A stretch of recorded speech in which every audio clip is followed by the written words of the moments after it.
Olá, meu nome é Guilherme e hoje eu queria conversar com você sobre a obra Os Irmãos Karamazov, ou Karamazov, de Dostoiévski. Quem leu sabe a profundidade do que está escrito ali, né? É uma obra fenomenal, influenciou muitas pessoas. E toda a obra de Dostoiévski, né? Mas essa em especial, ela é muito interessante. E hoje eu queria tratar de um capítulo que ele é muito fora da curva, assim, pela forma como ele trata algumas questões profundíssimas, né? Eu já li algumas teses de conclusão de curso dele, mestrado, tem reportagens sobre esse capítulo e a influência dele ao longo da história é sem precedentes, né? Que é o capítulo do Grande Inquisidor. Todo mundo que lê a obra, quando chega nesses dois capítulos, a rebelião e o Grande Inquisidor, eu acredito que devem ter tido a mesma reação que eu, de se questionar, meu Deus, que coisa interessante, assim, como que alguém pensou nessas questões, né? Então, é muito interessante. E a obra, para quem nunca leu, né, se gira em torno desses três irmãos, né? O Alyosha, o Ivan oh meu Deus, Dmitri, às vezes esqueço o nome dele. O Alyosha, ele é o homem mais de fé, né? O homem, como o pessoal diz, o sublime, né? Tal. Você tem o Ivan, que é o nihilista, né? Que é o cara mais da razão, né? O nihilismo é aquele ponto de vista que renega, né? Os valores tradicionais e tal, diz que são infundados e tudo mais, e que não há sentido ou utilidade na existência essas heranças e tudo, né? É aquela questão de que se Deus não existe, então tudo é permitido e todas essas questões, né? E você tem o Dmitri, que é o libertino, que é o da gandaia mesmo e tal. Então você tem esses três irmãos, e toda a história gira em torno deles e do pai deles, né?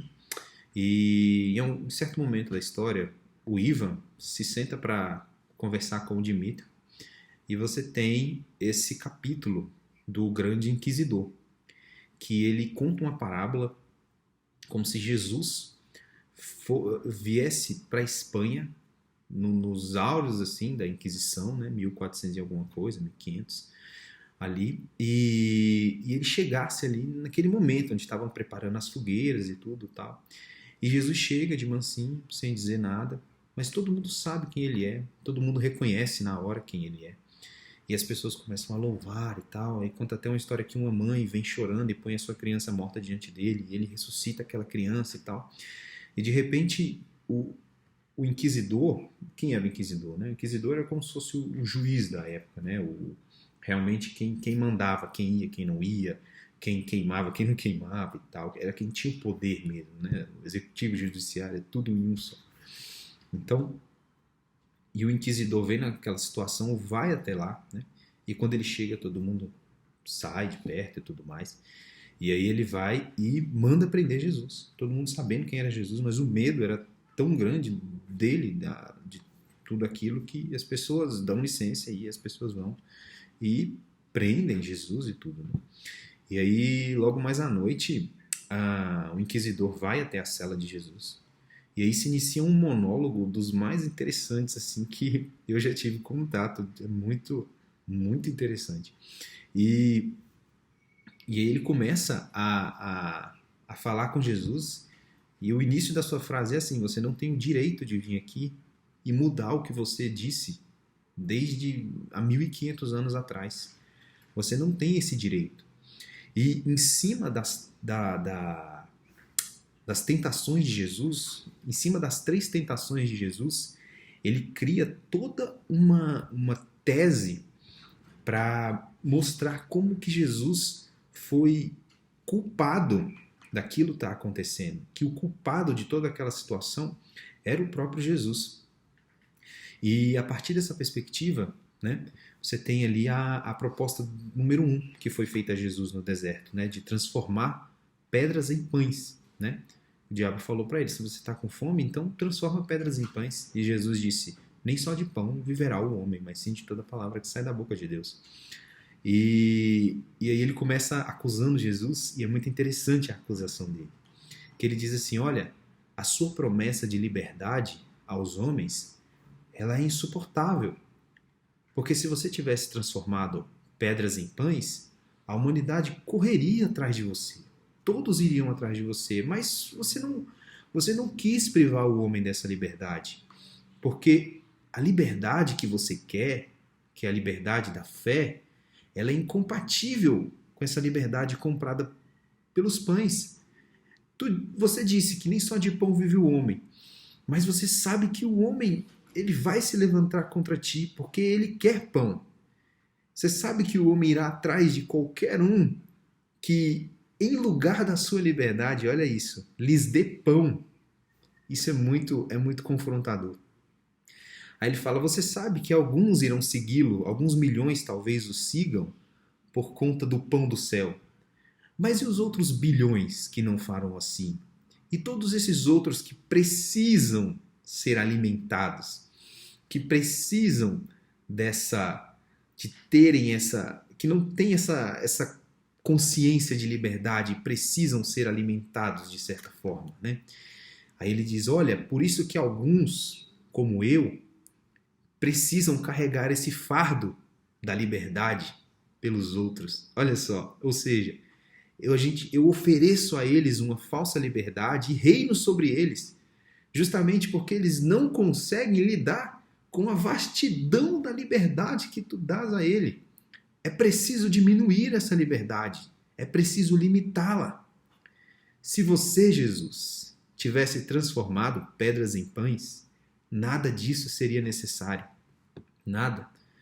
Olha o que você fez a você mesmo, em nome da liberdade do homem. Olha onde eu estou aqui, falando com você, e olha onde você está, preso. Você sabe, olha isso, como é confrontador ele dizendo, você sabe que para o homem não há preocupação maior, além de encontrar o mais cedo possível a quem ceder esse dom da liberdade que ele carrega. Mas você, Jesus, ao invés de confiscar essa liberdade, de apossar-se dela, você a amplia? Que loucura é essa? Você esqueceu que o homem chega a preferir a morte a ter que discernir entre o bem e o mal? Olha só, véio. Você ampliou a liberdade humana ao invés de confiscá-la. E assim impuseste ao homem os tormentos dessa liberdade. Ao invés da dura lei antiga lá, você dá o direito a ele de escolher, tendo apenas a tua palavra, a tua imagem como guia. Tu mesmo preparaste a ruína do teu reino. Cara, que palavras mais, sabe, assim, e Jesus calado. Jesus calado. Ele vai tratar ainda das outras duas tentações, mas eu queria parar para fazer uma reflexão em cima disso aqui. Cara, fica muito claro lendo isso o fato de Deus não ter nos feito robôs. Deus não nos criou como robôs, como seres que não têm o poder de escolha. A liberdade que Deus nos deu é tão grande, é tão tamanha, o livre-arbítrio ou a livre-agência, né, como alguns dizem, é tão grande que ela não está limitada por coisa alguma, a não ser pela nossa própria consciência. Se nós quisermos, nós podemos até mesmo negá-lo. O Senhor nos dá a liberdade de negá-lo, a liberdade de amá-lo, a liberdade de fazer o bem, a liberdade de fazer o mal. Tudo me é lícito. Tudo me é lícito. Eu só sou restringido, talvez, pela impossibilidade de fazer alguma coisa e tal. Mas, no mais, eu tenho essa liberdade. E isso é muito confrontador, porque olha só como é interessante. Se por um acaso Deus não nos desse tal liberdade, você fala, mas essa liberdade toda permite o mal.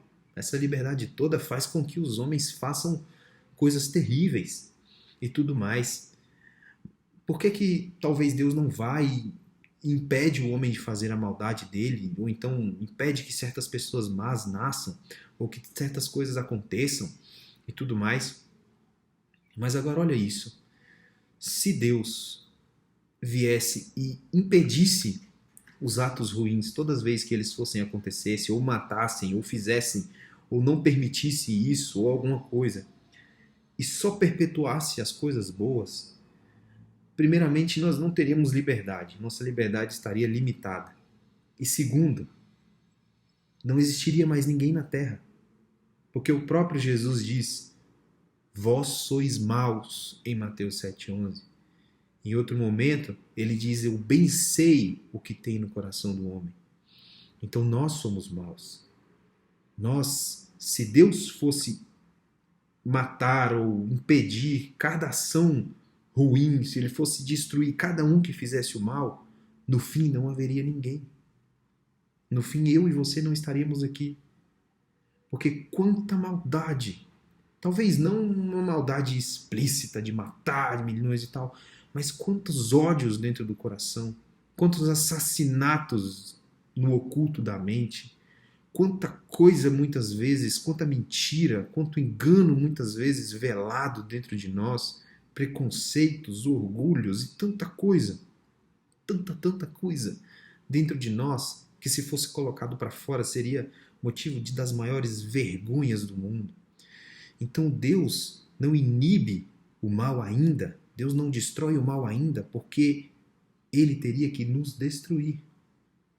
E olha que coisa interessante, é que a liberdade de Deus nos assusta, porque ela é real, ela não é velada, não é uma liberdade limitada, é uma liberdade real.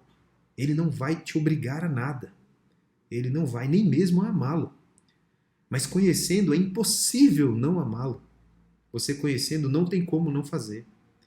Por isso, não abra mão da sua liberdade em Cristo. Não terceirize a sua liberdade em troca de pão. Essa é a maior mensagem dessa primeira tentação de Jesus nesse livro. Não terceirize, não troque a sua liberdade em Cristo pelo pão da terra. Não troque o pão do céu pelo pão da terra. Exerça a sua liberdade conscientemente em Cristo.